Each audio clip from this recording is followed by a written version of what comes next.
자, 이어서 MTNW 주쌤 김도영 전문가 만나 뵙겠습니다. 전문가님 안녕하세요. 네, 안녕하십니까. 필식 주생 김도영입니다. 네, 요즘 글로벌 증시는 그야말로 빵빵 치고 나가고 있는데 국내 증시만 좀 미지근합니다. 전문가님의 시황이 궁금하고요. 그리고 리뷰 가야겠죠. 명성 TNS가 전일 최고가 기준으로 18%나 수익률 기록했는데 리뷰 부탁드릴게요. 네, 시장을 우리가 바라보면 우리나라 자체적인 악재가 있었죠. 이 부분이 이제 이번 주에 끝난다라고 우리가 한번 판단을 해보면 좋을 것 같겠습니다. 외국인들의 수급의 이제 이슈 부분이 마무리되는 부분, 여증 구간이다라고 체크해보면 좋을 것 같겠고요. 특히나 지금 보면 위쪽으로 더 당겨주지 못하고 있는 것 중에 하나는 제가 연기금 창고 앞으로 잘 봐야 된다. 시각의 뷰가 좀 바뀌어가는 것들이 화요일부터 감지가 되었다라고 말씀 좀 드렸거든요. 그러니까 월말 효과 부분에서 추가적으로 공격적인 매수보다는 방어 매수로 받아주고 있다라고 보시면 좋겠습니다. 첫 번째 이제 리뷰 쪽으로 한번 판단을 해보면 네, 명성 TNS 같은 경우 2차 전지 쪽 우리 모두가 다 2차 전지에 대해서 성장은 분명히 알고 있습니다. 그런데 사실 이 부분에 대한 불협화음들 계속 악재성들이 계속 많이 도배가 돼 있었죠. 하지만 강한 상승책에 들어오는 것 중에 특징이 이제 여러분들의 계좌 자체가 수익률 쪽으로 들어오려면 어떠한 틈새가 있어야 되냐면 기관 쪽 뷰 중에서도 사실 매력이 있어서 성장을 바로 할 수 있어서 실적이 있어서라기보다는 바닥권 부근에서 성장 스토리는 갖고 있는데 주가 자체가 워낙 바닥권에서 휘고 있는 종목군들로의 강한 상승세가 좀 들어오는 거거든요. 그러면 이들이 만약 매매를 하고 있을 때 우리도 같이 대응해 보면 된다라는 거죠. 그런 부분에서 이제 명성 TNS 같은 경우는 어제의 윗꼬리가 같은 패턴입니다. 특히나 수요일과 화요일 날 오후부터 시장의 흐름들을 놓고 보면 좀 급한 매매들이 빠르게 나오고 있거든요. 그러니까 윗꼬리든 아랫꼬리든 급하게 어제 같은 경우는 오후에 또 기관 쪽에서 최근에 탐방을 많이 다녔던 종목군들 중심으로 상당히 강한 아랫꼬리를 동반한 양봉 전환이 됐습니다. 그래서 명성 TNS 같은 경우도 역시 매물대를 좀 맞았다라는 관점이겠고요. 만약 이 부분 같은 경우는 이제는 입절가를 좀 잡고 대응을 해보도록 하겠는데요. 입절가 15,300원에 대한 지지력을 강력하게 이제 체크를 하면서 다니도록 하겠습니다. 만약 훼손이 된다면 역시 한 번은 이익 실현을 한다라는 관점으로 체크를 해보도록 하겠고요.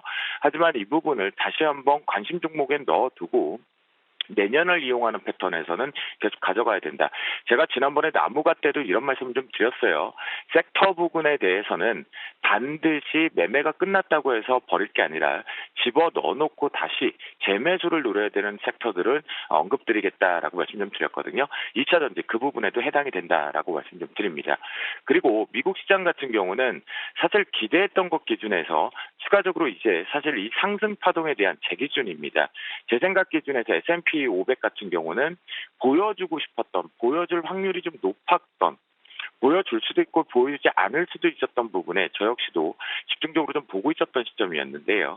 이 부분을 일단 보여줬습니다. 그 내용이 중요하겠죠. 바로 3분기 GDP에 대한 예상치를 상향 조정을 했죠. 그리고 물가지수 역시도 예상치 부합이 되면서 강하게 견인해서 올랐다라는 관점이거든요. 그러면 이제 해외 증시는 이렇게 판단하는 게 좋을 것 같습니다. 보여주었다라는 부분에서 예측으로 어쩌면 조정 부분이 너무 강하게 올랐기 때문에 내려오기를 기다리고 있는 것들에 대한 시각을 반대로 디커플링으로 만들어주고 있다라고 판단을 하거든요. 그런 관점이라면 제가 봤을 때는 이제는 이 부분을 예측해서 내려올 거야 라는 대응보다는 확인하고 우리도 시간차로 대응하는 게 가장 좋을 것 같다라는 부분이겠고요. 경기도나 우리나라만 계속 좀 힘들어지고 있는 부분이니까 실제 이 부분이 오늘 원달러 환율 쪽에서도 한번 체크해 볼 필요가 있겠죠. 또다시 월말 효과는 분명히 있겠지만 실제 시장에서의 관점에서 다시 막혀주는지 여부 아니면 고점이 막혀주는지 저점이 막혀주는 체크를 할 때 오늘 1179원에 대한 원달러 환율이 막히는지 한번 판단을 하겠습니다. 막힌다라면 역시 오늘 또 가두리 박스로 눈치를 본다라고 보시면 좋을 것 같겠고요. 아무리 지금 해외 쪽이 올라간다고 해도 우리나라가 따라간다? 참 좀 거시기 하죠. 왜 그럴까요? 상황이 다르다라는 거예요. 상황이 다른데 미국이 가기 때문에 우리나라가 가야 된다? 어떠한 해석인지는 잘 모르겠습니다. 그래서 오늘 같은 경우 원달러 1179원이 저항대가 걸리면 고점이 좀 더 뚫려서 올라간다라는 시각으로 바라보셔야겠다라고 판단을 해보도록 하겠습니다. 그러면 오늘 필식 선물 변고가 쪽으로 좀 넘어가 보도록 하겠는데요. 필식 선물 변곡 같은 경우는 고점이 어제하고 동일합니다. 지금 보면 실제 매수세는 분명히 기관 창구를 통해서 들어오고 있지만 공격을 안 하죠. 이유는 뭘까요? 평균 단가가 맞춰졌기 때문이라고 말씀 좀 드렸습니다. 고점과 저점 부분, 특히 이 되돌림 파동에서 각 종목군들 또는 지수, 인덱스 자금들에 대한 평균 단가가 맞춰진 상태에서 방향성을 모색하고 있는데요. 외국인들 수급이 아직 안 빠졌죠. 이번 주, 그러니까 금요일까지는 우리는 기대를 하지 말자고요. 네. 라는 부분에서 대략 한 1,500억대 규모는 계속 오늘과 내일도 좀 나올 것으로 판단이 되니까요. 그래서 284.15를 역시 고점으로 잡도록 하겠고요. 저점에 대한 지지 역시도 동일하게 281.25로 설정을 하겠습니다. 이 부분을 훼손하지 않는다라면 역시 가두리 부분에 대한 제한적인 부분이다라고 보시면 좋을 것 같겠고요. 해외가 가기 때문에 우리나라가 가기 위한 조건은 하나밖에 없습니다. 지금 확인해야 될 것들이 하나가 있는데요. 시간 캔들상으로 보면 오늘 역시도 고점이 막히고 오히려 저점 쪽으로 좀 내려올 확률을 좀 만들어 놓는 수급의 출발이 예상되어지고 있다라고 보시면 좋겠습니다. 오늘의 필식 테마 쪽은 요즘 보면 정부의 정책에 또다시 한번 호불호의 일희일비를 좀 하고 있는데요. 그런 관점을 봤을 때 핀테크 기업에 대해서 정부가 이 오픈뱅킹이 확산되는 속도를 보면서 빠르게 지원을 강화하겠다라는 표현을 썼거든요.